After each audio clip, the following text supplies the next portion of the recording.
Voilà. Ce matin, on va discuter des dons.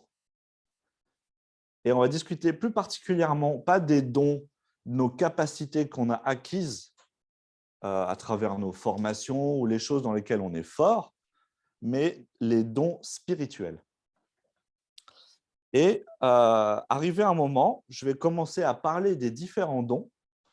Et s'il y a des dons, et je dis des dons qu'on cite, que d'un seul coup, ça vous interpelle, vous dites « Ah, je sens que j'ai ça en moi », vous l'écrivez sur la colonne, ce que je pense. Et à la fin, on va en discuter. Vous n'êtes pas obligé de dire ce que vous avez écrit, même s'il ne faut pas qu'on soit... il faut qu'on soit honnête les uns avec les autres de ce qu'on pense savoir, de ce qu'on pense ne pas savoir. On est dans un cadre sûr, là. C'est la famille. On est dans un cadre sûr.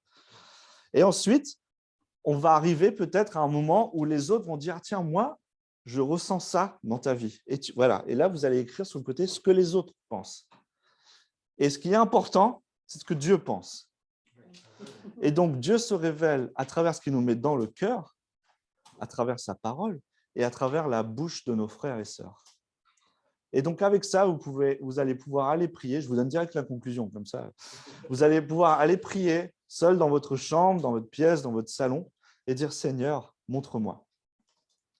Et on serait aussi tous disponibles pour en parler. Donc, je vais préciser quelques petites choses. Nous avons tous des dons spirituels. Un don spirituel n'est pas quelque chose que l'on mérite. Sinon, on n'aurait pas de don, parce qu'on ne mérite rien. Et ce n'est pas quelque chose qu'on peut acquérir, soit en travaillant, soit en répétant, soit en l'achetant. Nous avons besoin de comprendre que ces dons, nous avons besoin de comprendre ce que sont ces dons que Dieu nous a donnés à chacun d'entre nous. C'est important de comprendre c'est quoi ces dons et c'est important de savoir c'est quoi ces dons. Parce que quand nous comprenons les différents dons, ça devient possible d'identifier ce qu'on peut faire et la manière dont on peut agir au sein de l'Église. Ça nous éclaire de savoir, tiens, où est-ce que je peux œuvrer au sein de l'Église? Quel est l'équipement que Dieu m'a donné afin que je puisse œuvrer au sein de mes frères et sœurs? Et vous savez tous ce type de don pour œuvrer au sein de l'Église. Donc, newsflash, les pasteurs n'ont pas tous les dons. OK? Et on va en parler de tout ça. Et donc, on va lire en Romains 12. Dans Romains 12, pendant que vous le cherchez, nous avons une liste de ces dons spirituels. Romains 12. Paul nous donne une bonne liste des dons spirituels. Ici, on l'a déjà. Je pense que vous n'êtes plus très loin. C'est assez facile. Romains, c'est juste après Actes. C'est la plus grande lettre du Nouveau Testament et c'est d'ailleurs, pour la petite anecdote, la plus longue lettre de l'époque romaine que nous avons. Mais toutes lettres confondues, séculier ou pas. Romains, la lettre que Paul écrit aux Romains, c'est la plus longue lettre qui a été écrite au 1er siècle, l'Antiquité et l'ère romaine. Donc, il avait des choses à dire. La deuxième plus longue lettre qui a été écrite, je ne parle pas de livre, je parle de lettres, c'est Corinthiens. Donc, Paul est dans le top 2 déjà. OK. Alors, Romains 12, au verset 6. Nous avons des dons différents, selon la grâce qui nous a été accordée. Si quelqu'un a le don de prophétie, qu'il l'exerce en accord avec la foi. Si un autre est appelé à servir, qu'il se consacre à son service. Que celui qui enseigne se donne à son enseignement, et celui qui a le don d'encourager à l'encouragement. Que celui qui donne le fasse avec générosité, celui qui préside avec zèle, et que celui qui exerce la bienveillance le fasse avec joie. Donc là, j'ai pris le passage brut et je dirais hors contexte. Et on va parler un peu du contexte, mais ça, c'est le passage brut. Et juste brut, il nous apprend des choses et il marche. C'est un des rares passages de la Bible que vous pouvez lire, et ce que vous lisez, c'est ce que vous lisez. Donc, avant de parler plus en détail de ce passage, j'aimerais mentionner qu'il y a d'autres listes dans le Nouveau Testament. Et on peut commencer à confondre tous ces différents dons qu'on peut lire. Et on va lire, il y a les dons qui sont cités en Corinthiens 12, il y a les dons de Éphésiens 4. Et du coup, c'est quoi ces dons-là de Romains 12? Je ne comprends pas trop. J'aimerais bien préciser un peu ces choses. Donc, il est important de ne pas confondre les dons qu'on vient de lire ici, qu'on va appeler les dons spirituels, avec les manifestations du Saint-Esprit qui sont écrites dans 1 Corinthiens 12, 7 à 11, que je vais lire. Or, à chacun, la manifestation de l'Esprit est donnée pour le bien de tous. En effet, à l'un est donné par l'Esprit une parole de sagesse, à l'autre une parole de connaissance, selon le même Esprit, un autre la foi par le même esprit, un autre des dons de guérison par le même esprit, un autre la possibilité de faire des miracles, un autre la prophétie, un autre le discernement des esprits, et à diverses langues, un autre l'interprétation des langues. Donc là, on a une liste. Ce qu'il faut savoir, et mon message n'est pas là-dessus, mais que ça, ce sont des manifestations de l'esprit, comme Paul le dit. Et donc ça, c'est des manifestations qui interviennent dans le corps de Christ et que chacun, d'un seul coup, le Saint-Esprit manifeste en nous, n'importe qui dans le corps de Christ, à n'importe quel moment, quand le Saint-Esprit, si on est prêt à recevoir le Saint-Esprit, il peut manifester ses dons. Donc là, ce sont différents des dons de Romains 12, c'est des dons qui vous sont donnés à vous individuellement. Donc là, déjà, vous pouvez avoir la différence entre ces deux listes-là. Ensuite, il ne faut pas aussi les confondre avec ce qu'il y a dans Éphésiens 4, de 11 à 13, c'est-à-dire les ministères, qui sont des dons de Jésus à son Église. Vous le connaissez aussi, c'est lui qui a donné les uns comme apôtres, les autres comme prophètes, les autres comme évangélistes, les autres comme bergers et enseignants. Il l'a fait pour former les saints aux tâches du service en vue de l'édification du corps de Christ, jusqu'à ce que nous parvenions tous à l'unité de la foi et à la connaissance du Fils de Dieu, à la maturité de l'adulte, à la maturité de la stature parfaite de Christ, à la mesure de la stature parfaite de Christ. Excusez-moi. Donc, on appelle communément ces dons les 5 ministères corps, les 5 ministères qui sont donnés au corps par Jésus. Ils ne sont pas donnés à chacun individuellement, mais sont donnés à l'Église dans son ensemble et sont manifestés à travers des hommes et des femmes qui ont pour seul but spirituel, but de grandir spirituel, de faire grandir l'Église spirituellement pour ne pas être égaré. Ça, c'est les dons. D'ailleurs, c'est juste écrit après. Ainsi, nous ne serons plus des enfants ballottés, emportés partout vent de doctrine par la ruse des hommes, mais en disant la vérité dans l'amour, nous grandirons à tout point de vue vers celui qui a la tête, le Christ. Donc là, on comprend que ça, c'est des dons qui sont donnés à l'Église pour l'édification du corps. Donc différent de ce qu'on va étudier dans Romains 12, qui sont des dons spirituels donnés individuellement aux membres de l'Église. OK, ça, c'est les 3 listes de l'enseignement de Paul par rapport aux dons. Ce matin, je vais vous parler des dons spirituels qui sont donnés à chacun individuellement. J'aimerais juste mentionner que dans 1 Corinthiens 14, 1, c'est écrit « Cherchez l'amour, aspirez aussi aux dons spirituels ». Et après, c'est écrit « Mais surtout à la prophétie », qui est un de ces dons-là. Mais aspirez aussi aux dons spirituels. Donc, les choses dont on va parler, il faut que vous puissiez aspirer à ces choses-là, aspirer à ces dons. Oui, souhaitez. C'est écrit aussi c'est dans Romains 11, je crois, vers la fin, je ne l'avais pas noté, mais que ces dons sont irrévocables. Ces dons sont irrévocables. Dieu les donne et il ne revient pas dessus. C'est irrévocable. OK. Donc, si nous lisons Romains 12, et depuis le début, cela commence, et je ne vais pas le lire, mais vous pouvez le lire pendant que je parle, ça commence par nous dire que notre intelligence doit être renouvelée. Et ça continue en nous disant que chacun a été donné une mesure de foi. Puis, que nous sommes membres d'un seul corps, mais nous ne sommes pas tous pareils. Ça, c'est le début. Donc, Dieu nous a donné une mesure de foi. Et on est tous membres du même corps, mais on est tous différents. On n'est pas pareil. Il nous dit aussi de renouveler l'intelligence. Et c'est là que c'est important par rapport aux dons. C'est qu'on pense vouloir chercher par notre intelligence humaine des dons comme ça, mais il faut renouveler notre intelligence afin de comprendre ces dons. Le mot utilisé au verset 4, donc si on lit le verset 4, en effet, de même que nous avons plusieurs membres dans un seul corps et que tous les membres n'ont pas la même fonction. Le mot fonction, ici, c'est le mot grec praxis, voulant dire, dans ce contexte, fonction est une bonne traduction. Vous pouvez peut-être avoir d'autres traductions, mais fonction est une bonne traduction. Mais c'est aussi dire une affaire, une œuvre, un mode d'action. Ça veut aussi dire un acte, A-C-T-E, acte.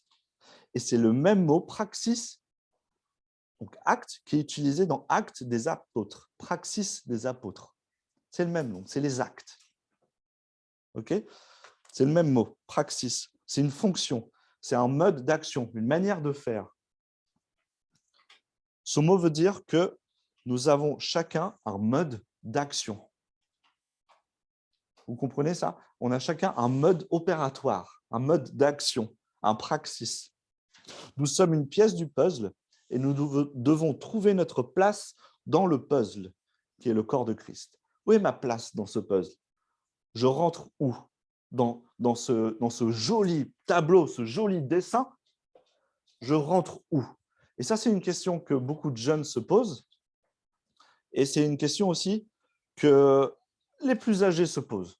Généralement, vers 40 ans, on a une petite crise et on se dit, mais mince, en fait, c'est quoi ma place dans ce monde? Cherchons ensemble. Si vous faites partie de ces crises, qui a 40 ans là? Personne. On a les plus vieux, on a les plus jeunes. Moi, j'ai 36, j'y suis bientôt. Donc, regardons ces différents dons avec l'espoir que cela vous aide à identifier lequel de ces dons est le plus dominant chez vous. En effet, nous avons généralement plusieurs dons, mais il y en a qui sont plus dominants, il y en a qui sont déterminés. Ces dons-là, on les voit dans notre caractère, dans notre personnalité. Et on en a plus ou moins, et comme le dit la parole, selon la grâce qui nous est accordée. Ce n'est pas une compétition, c'est selon la grâce qui nous est accordée. Jésus a accordé à chacun de nous une certaine grâce, et selon cette grâce, nous avons des dons, si vous lisez le texte. Ils sont connectés à notre caractère. Chacun de ces dons est présent dans nos vies, mais cela ne veut pas dire qu'ils sont égaux. C'est une combinaison unique qui nous rend parfaitement différents, une ADN qui vous rend vous. Ok, donc j'ai fini cette introduction, et maintenant, on va parler de ces dons. Les dons, ça commence par le don de prophétie. Alors, il faut faire la différence entre le ministère de prophète qu'on a lu et le don de prophétie. Le ministère de prophète qui est donné pour équiper d'autres à vivre de manière prophétique, rappelez-vous, c'est donné au corps pour l'édification du corps, et alors que le don de prophétie, c'est le don de parler la vérité. C'est le don de parler la vérité qui vient directement de Dieu. Il ne faut pas aussi le confondre avec la prophétie de l'Ancien Testament, les grands prophètes qui avaient des visions et qui parlaient le futur, qui disaient ce que Dieu allait faire.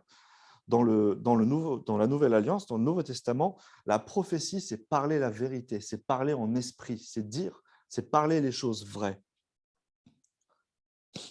C'est généralement difficile pour ceux qui ont le don de prophétie d'accepter d'autres avis. Leurs convictions sont fortes et il est facile pour eux de s'impliquer dans la vie des autres pour les aider.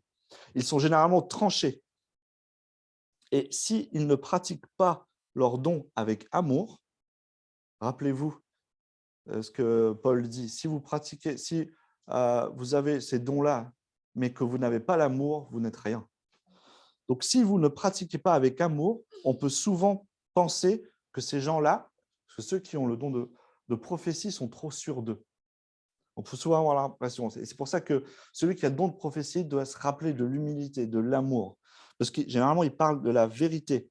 Il voit souvent les solutions, car ils sont visionnaires. ça peut aussi les rendre impatients. Parce qu'ils ont cette révélation, cette conviction d'une vérité, que ce soit une vérité dans une vie, que ce soit la vérité de la parole, que ce soit la vérité. Ils ont cette conviction et ça peut les rendre impatients parce que les autres n'écoutent pas ou n'entendent pas. Donc, le don de prophétie, c'est vraiment parler prophétiquement la vérité. OK ? Donc, c'est vraiment le mot vérité que vous devez garder en tête par rapport au don de prophétie. Je fais des cours résumés. C'est des études qui peuvent être vraiment approfondies, mais c'est juste pour vous donner l'envie d'aller chercher. Ensuite, il nous dit le don de servir. D'autres... Ça va ? Elle va coucher Sam. Le message est enregistré de toute façon. Le don de servir, ou dans certaines versions, c'est le don du ministère. Vous allez dire, mais je ne comprends pas, le don du ministère, le don de servir. En grec, le mot qui est utilisé, c'est le même mot qui a permis de donner le mot diacre, le don de servir. C'est prendre le soin des besoins physiques des autres. Des fois, on est tellement focalisé dans l'Église sur l'aspect spirituel qu'on oublie l'aspect physique de la nourriture, les habits, les logements. Ceux qui ont ce don voient le besoin et ont la volonté d'aider. Ils excellent dans l'hospitalité et savent mettre les autres en avant. Il y a une tendance dans l'Église à abuser de ceux qui ont ces dons à cause de leur cœur de serviteur. Et même s'ils ont très peu d'ennemis, ils ont tendance à avoir une basse estime d'eux-mêmes. Pourquoi ? Cela vient du fait que l'Église reconnaît mal ce don et met souvent d'autres dons en avant. Et du coup, ceux-là sont réduits. Et du coup, ces personnes-là ont tendance à avoir une basse estime. Mais ils ont un tel amour et ils sont... excusez-moi. J'ai perdu ma page. Voilà, ils sont focalisés sur les autres et sur les différents besoins de l'Église, le don de servir l'autre. Ensuite, il y a le don d'enseignement. La caractéristique la plus importante pour quelqu'un qui exerce ce don, c'est qu'il est focalisé sur la vérité. Ils sont focalisés sur la vérité qu'ils ont reçue et ils veulent le partager. Non pas ce que les gens veulent entendre, mais ce qu'ils doivent entendre. Très important. C'est des personnes qui ont des fortes convictions et rentrent souvent dans les débats. Ils donnent généralement plus de détails que nécessaire, n'est-ce pas, Christophe? Car ils veulent s'assurer que les autres ont bien compris. Ils sont amoureux de la parole de Dieu. Et ils aiment creuser la parole de Dieu, avoir des conversations focalisées sur la parole de Dieu. Généralement, c'est des gens qui n'aiment pas les blablas. Et rien contre les blablas, mais généralement, c'est des personnes qui sont focalisées sur l'essentiel. Quand tu parles avec une personne qui a le don d'enseignement, il va généralement droit au but de ce qu'il a besoin de dire ou veut dire avec toi. Généralement, il va droit au but. Et donc, c'est très important la notion de vérité aussi. Contrairement au don de prophétie qui lui proclame la vérité, des choses qui ne sont pas visibles, donc créées, celui don d'enseignement plonge dans la parole et en sort la vérité et veut le partager. Ensuite, le don suivant, qui est écrit, et vous avez sûrement une bonne partie d'entre vous tous la version second 21, malheureusement c'est mal traduit, le don d'encourager, ce n'est pas l'encouragement. Le vrai mot, ceux qui ont des versions plus anciennes, ou Darby ou Louis II, ont exhorté. Le vrai mot, c'est exhorter. Le don d'exhorter. Encouragement, c'est mal traduit parce que ça diminue ce don. On est tous capables d'encourager. Ah, c'est bien, continue. Ok, ça, ce n'est pas le don d'exhorter. Le mot veut littéralement dire attirer plus près. Donc, c'est le don d'attirer plus près. Plus près de quoi? Plus près de Dieu, plus près de Jésus, plus près des autres, plus près de l'Église. Les personnes qui ont ce don ont une grande habilité à réconforter. Il ne focalise généralement pas trop sur apporter la vérité, comme l'enseignant, mais plutôt sur rassurer et encourager, consoler. Le Saint-Esprit, d'ailleurs, c'est écrit dans la parole que le Saint-Esprit est notre réconfort. C'est un dérivé du même mot, exhorter. Le Saint-Esprit est celui qui nous exhorte. Et donc, celui qui a le don d'exhorter est celui qui fait toutes ces choses. Ceux qui exhortent se retrouvent souvent avec des inconnus ou des personnes hors de l'Église ou dans l'Église, et ces personnes leur partagent souvent leur peur et leur anxiété. Et en rien de temps, ils se retrouvent à les encourager et à les rassurer, les réconforter. Donc, vous êtes peut-être cette personne et vous disiez, c'est marrant, je parle avec quelqu'un et très rapidement, la personne se confie à moi. Et vous vous retrouvez d'un seul coup à être un réconfort, à être rassuré, et vous les exhortez à persévérer dans la difficulté, à chercher Jésus, à continuer. Et ce don est souvent confondu à tort avec celui d'enseignant. Dans l'Église, il y a ceux qui ont le don d'enseignant et ceux qui ont les dons d'exhorter. Certains qui ont le don d'enseignement aussi le don d'exhorter. N'oubliez pas qu'on a différents dons selon la grâce qui nous est donnée. Mais ces deux dons qui sont une fonction différente. Enseigner, c'est je prends la vérité, j'enseigne la saine doctrine. Généralement, ce que je suis en train de faire maintenant, c'est-à-dire que là, vous n'allez pas partir de ce message en étant encouragé, boosté pour votre semaine. Vous allez partir avec des connaissances bibliques doctrinales. Alors que quelqu'un qui apporte une exhortation, vous allez repartir encouragé pour pouvoir persévérer dans votre vie de chrétien, chercher plus le Seigneur, prier plus, aller plus de l'avant, faire des disciples. Ça, c'est de l'exhortation. Donc, c'est deux dons différents. Dans notre Église, nous avons la grâce d'avoir ces deux dons dans ceux qui apportent la prédication. Prédicateur ne veut pas dire enseignant. Tu peux aussi être quelqu'un qui exhorte. Généralement, et ça c'est un cas général, les hommes sont plus à même à être des dons d'enseignement et les femmes sont plus à même à être avoir des dons d'exhortation. Parce qu'il y en a un qui parle avec les mots, l'homme qui est plutôt la rigueur et la concentration, la justesse, et la femme est plutôt comprend les émotions. Et donc, l'exhortation parle aux émotions. Sois fort, persévère, continue, on est avec toi. Vous savez, on exhorte quelqu'un.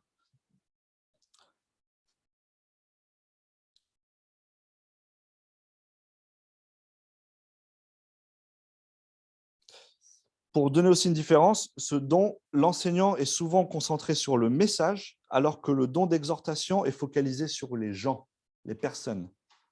Voilà la différence. Généralement, ces gens ont un besoin d'avoir du monde autour d'eux. Ils ont besoin d'être dans une équipe. Ils veulent toujours savoir, et dans une équipe, ils veulent toujours savoir ce que les autres pensent. Ça, c'est un petit indice aussi. Ensuite, nous avons le don de donner. Alors, la première chose qui vient dans notre tête, là tout de suite, c'est l'argent. Et il est vrai que ça en fait partie, le don de donner. Mais le mot grec ici, il veut littéralement dire transmettre. Mais pas dans la notion de transmettre un savoir, transmettre tout le reste. Transmettre une éducation, transmettre le don de soi, transmettre des compétences, transmettre le besoin de louer. Transmettre du temps, transmettre ma créativité. La personne qui est là, qui conduit la louange, est en train de transmettre le désir de louer le Seigneur.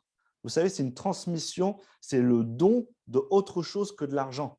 C'est un don immatériel, certes, parce que le don de donner, dedans, il y a aussi le don matériel. Il y a aussi ceux qui cherchent à rassembler des choses pour pouvoir donner ce que les gens ont besoin. Et c'est pour ça qu'il est très proche du don de service, quand même avec ses différences, parce qu'on est dans la notion de donner. Mais généralement, tu as de la créativité en toi, pour parler de cet aspect-là. Tu as des choses à cœur que tu as envie de donner à l'Église. Ce n'est pas pour toi, c'est pour les autres. Tu as besoin de donner ton temps aux autres. Tu sens que tu as le don de te mettre de côté et donner ton temps. Ceux qui ont ce don ont le désir profond de transmettre sans rien recevoir en retour. Ils travaillent d'une manière acharnée dans l'ombre et donnent sans rien avoir en retour. Ils savent identifier les besoins d'un individu et d'un groupe même et organisent rapidement les gens autour d'eux pour répondre à ce besoin. Le don de donner. Qu'est-ce que je donne? Ensuite, il y a le don, et pareil, dans Second 21, c'est écrit le don de présider, qui est une traduction un peu bof, parce que tout de suite, ça met, OK, présider, ça veut dire celui dans une congrégation qui se lève et qui préside la réunion. Non. C'est plutôt, et d'autres ont ça dans leur Bible, le don de diriger, le don d'être responsable. Et vu que la traduction au Second 21 est plutôt progressiste, ils essaient d'éviter toutes ces choses de domination. Et là, on ne parle pas de dominer, justement. Contrairement à ce qu'on peut croire, cela veut dire littéralement protéger, être un gardien. Le don de diriger. Protéger, être un gardien. Donc cela sous-entend servir plutôt que décider. OK? Le don de digérer, moi j'ai le don de digérer mon repas, mais le don de diriger ne doit pas trop être associé à décider, mais plutôt protéger, être un gardien. Aider ceux qui lui ont été confiés. Être le gardien, les protéger. Les personnes avec ce don ont généralement un grand sentiment de responsabilité pour les autres et se tiendront généralement avec eux à travers les difficultés. C'est le don de protéger, d'être un gardien. Ils ont généralement une grande empathie et une volonté de vouloir protéger. Ceux qui exercent ce don sont typiquement labellisés pasteurs parce qu'ils ont le cœur pour les gens. C'est ce don-là, typiquement, ces personnes qui ont ce don qu'on appelle généralement pasteur. Mais encore une fois, à différencier avec le ministère de pasteur. Et c'est possible, ceux qui ont le don de diriger soient appelés au ministère de berger. C'est possible. Ils ont le don d'influencer les autres à vivre dans la foi, à persévérer dans la foi. Le don de diriger. Et le dernier don qui est mentionné, c'est le don de bienveillance, ou le don, certaines traductions, de miséricorde. Qu'est-ce que dit Second 21? Bienveillance. Le don de bienveillance, le don de miséricorde. C'est le don d'avoir de la compassion et d'exercer ce que cette compassion implique. C'est pas parce que rappelez-vous, on est dans une fonction, donc on est dans un acte. C'est pas juste ce que je ressens, c'est ce que je fais. Le don, c'est de pouvoir faire ce qui m'a été donné, de pouvoir donner ce qui m'a été donné. C'est pour ça un don. Ce n'est pas pour vous tout seul. Il vous a été donné individuellement, mais pour l'édification de l'Église, pour les autres dans l'Église. Et ce don-là, moi, il me touche beaucoup, ce don. Et je ne pense pas particulièrement avoir ce don, mais il me touche beaucoup parce que c'est comprendre l'autre et ressentir ce qu'il ressent. C'est apporter de la joie là où il y a de la tristesse, la paix là où il y a la guerre, de l'amour là où il y a la haine, d'apporter de l'amitié là où il y a le rejet. Il a une capacité à changer l'atmosphère par la joie et l'amour de Dieu en lui. Il a souvent des difficultés à confronter les gens parce qu'il a tellement de compassion et il ressent ce que l'autre peut ressentir. C'est le don de bienveillance qui est dur à porter. OK, donc là, on a fait un tour des dons. Il est important de savoir que vous n'excellez pas seulement dans un don spirituel, mais plusieurs selon la grâce qui vous est accordée. Je le rappelle encore une fois. Quand vous comprenez vos dons, cela peut vous aider à savoir que faire au sein de l'Église. OK, j'ai ce don-là, je veux le travailler maintenant, je veux aspirer. Mais, et j'aimerais donner des avertissements, cela n'exclut personne de faire des disciples. Car chacun de ces dons spirituels, et vous pouvez reprendre la liste, chacun de ces dons spirituels sont donnés au sein de l'Église pour faire des disciples. C'est en vue de faire des disciples, chacun des dons. 1 Corinthiens 13 dit que si nous avons ces dons, mais pas l'amour, nous ne sommes rien, comme j'ai dit au départ. Donc, vous pouvez avoir ces dons. Vous avez d'ailleurs ces dons. Je change mon langage. Ce n'est pas vous pouvez avoir ces dons. C'est que vous avez, selon la grâce qui vous est accordée, vous avez reçu ces dons. Mais vous pouvez mal les utiliser si vous n'avez pas l'amour. Et vous avez vu, et là, je n'ai pas fait attention, mais à chaque fois, Paul nous exhorte à bien pratiquer ces dons en donnant à chaque fois un qualificatif, si vous avez vu. Si quelqu'un a le don de prophétie, qu'il l'exerce en accord avec la foi. Si un autre est appelé à servir, qu'il se consacre à son service. Vous voyez, il lui donne une exhortation pour bien pratiquer, ce qui veut dire qu'il est possible de mal exercer ce don. C'est-à-dire qu'il est possible d'exercer le don de prophétie, mais pas en accord avec la foi. Il est possible de servir, mais sans se consacrer à son service. Consacrer, c'est un mot fort. C'est possible d'enseigner comme ça, sans se donner à l'enseignement. C'est possible d'encourager, mais juste comme ça, de temps en temps, mais sans vraiment encourager, de se donner à l'encouragement. C'est possible de donner, mais pas de le faire avec générosité. Et là, il nous dit donner, qu'il le fasse avec générosité. Celui qui préside, donc celui qui dirige, qu'il le fasse avec zèle, le zèle de la foi. Et que celui qui exerce la bienveillance ne le fasse pas avec tristesse, mais le fasse avec joie. Celui qui exerce ce don, fasse avec joie. Oh, non, joie. Vous apportez la joie, parce que vous apportez la joie là où il y a la tristesse. J'ai fini. Donc, je vous propose maintenant, et vous avez peut-être commencé sur votre feuille, d'écrire, et je vous encouragerai au moins 3. Pas dans un ordre particulier, ou sauf si ça vous tient à cœur, d'écrire, vous savez, vous avez une dominante, vous savez que le Seigneur vous a donné ce don-là. Écrivez-le.